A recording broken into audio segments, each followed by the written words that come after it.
The news continues to break 2 weeks now since the FBI searched Donald Trump's home at Mar-a-Lago. With every new revelation, every day, the facts just keep getting worse for the ex-president. You don't have to take my word for it. Trump's Republican allies have made that very clear all on their own. In their attempts to defend him, they've been running around painting hypothetical thought experiments about how bad the situation could be. Sure, the ex-president took a bunch of classified documents from the White House, but how classified are they really?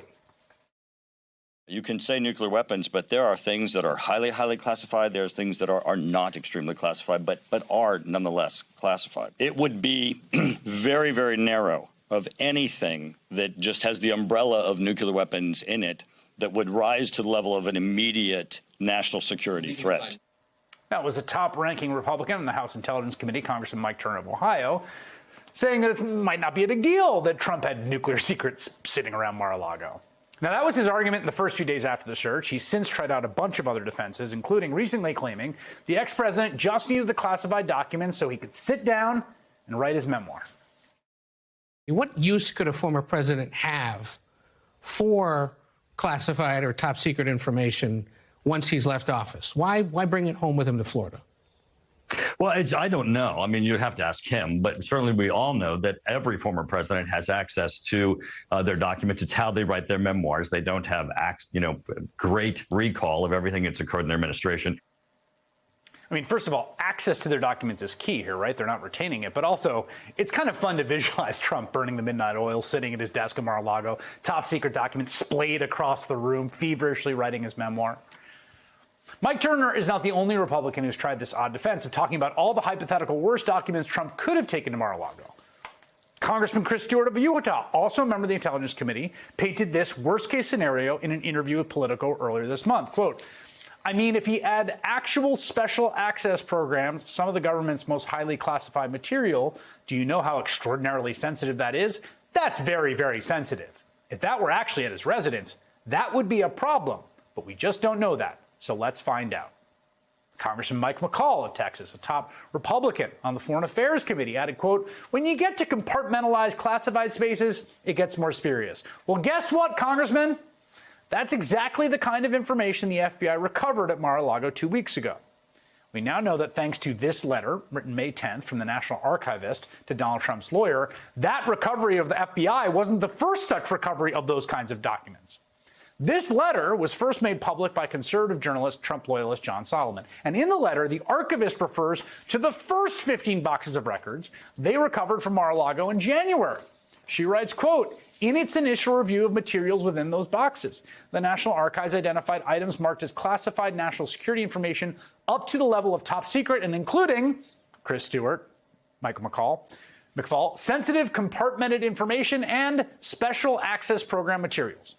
Precisely the type of extremely secret material Donald Trump's backers called, quote, more serious and a problem. In fact, this letter shows that basically everyone in the federal government who was read on this and was aware of these documents and how top secret they were ringing the alarm bell. The archivist goes on to quote a previous letter the Department of Justice's National Security Division sent Trump's lawyer in late April, laying out the, quote, important national security interests in the FBI and others in the intelligence community getting access to these materials.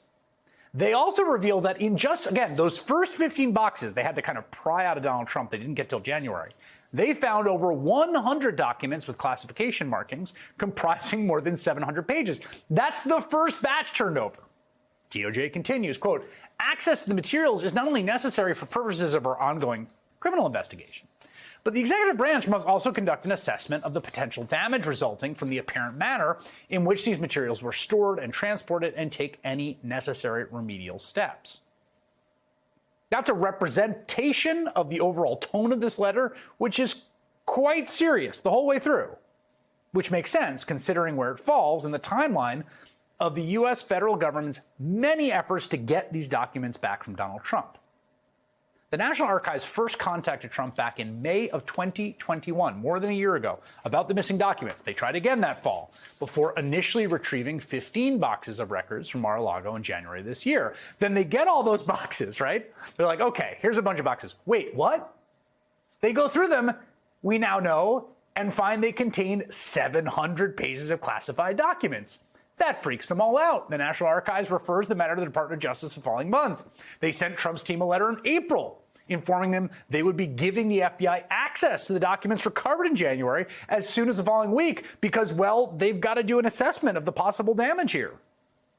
This letter, the one we're now seeing for the first time, came on May 10th.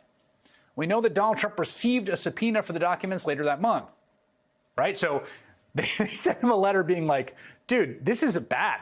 This is not good. We're letting the FBI have these. We need to get all these documents. Then after that, there's a subpoena, right, where a court says you have to turn over the documents. Then federal officials visited Mar-a-Lago in June. This is not the search warrant. This is they come and they took more documents, which he's still holding on to, and that's before the FBI finally goes the final mile, executing the search warrant 2 weeks ago. Now, since the very beginning of the story, there's never really been a question about some of the basic facts. For instance, whether Donald Trump took documents that were not his to take. We know unequivocally they weren't his to take. He should not have removed these documents from the White House and brought them to Mar-a-Lago. They belong, under law, to the National Archives. So the next question was, well, was there classified material among these documents? And again, that's not really up for debate. The answer to that is a clear yes. In fact, in defending Trump, many of Trump's spokespeople seem to have essentially conceded that point. So then the next question, the one we heard Trump's allies ask was, well, how classified are they? Because it's true. A lot of stuff is classified in the government, and a lot of stuff is overclassified, frankly. So are we talking about the highest levels of classification, or, just like more pedestrian classification? Well, we now know the answer to that they were among the most highly classified material. The kinds of material that Trump's Republican defenders in Congress identified before it was revealed as the really problematic stuff. So then the final question, the biggest one, the one that matters the most, I think, at this point legally is, was Trump's action willful or was it sloppy? And I'll say, at first, it wasn't that clear. I was agnostic about it. I didn't know. I mean, you never expect the best of Donald Trump. But also, clearly, this is not the most careful person in the world. Like, who's got the best document retention practices? So it seemed to me there could be a plausible story of sloppiness. But the barrage of facts we've gotten since the search of Mar-a-Lago has shown how almost obsessively, single-mindedly willful this was. As the New York Times reports today, quote, 2 former White House officials who have been designated as among Trump's representatives with the archives tried to facilitate the documents' return. But the ex-president resisted those calls, describing the boxes of documents as, quote, mine. That's according to 3 advisors familiar with his comments, which, by the way, side note, Donald Trump, looks like you got some folks talking out of turn in that operation there. Now, according to the Times, Trump, and this is really, I can't believe this, Trump also went through the boxes himself in 2021 before turning them over. Now, to keep in mind what boxes we're talking about, remember, that was just the 15 boxes the National Archives took in January containing those 700 pages of classified material, which we now know is nowhere near everything. The Times doesn't explicitly say this, but just to underline what they appear to be implying, it looks like maybe he went through and just kept some of it and turned over others. It goes on. The Mar-a-Lago surveillance footage that DOJ subpoenaed in June, quote, raised concerns for investigators, again, revealing people moving boxes in and out, and in some cases appearing to change the containers some documents were held in. Okay, what are we doing here? Nearly impossible at this point on a good faith reading of the available evidence, which maybe some of it's wrong, but a lot of it's uncontested. Impossible not to say this was not willful. Or, more plainly, this was willful. He took it. This is a guy who just took a bunch of top secret documents home from the White House because he wanted them. For what motivation? I don't know. But that's not even that germane, because he decided they were his, and he tried to hide them and to keep them after being repeatedly instructed to return them.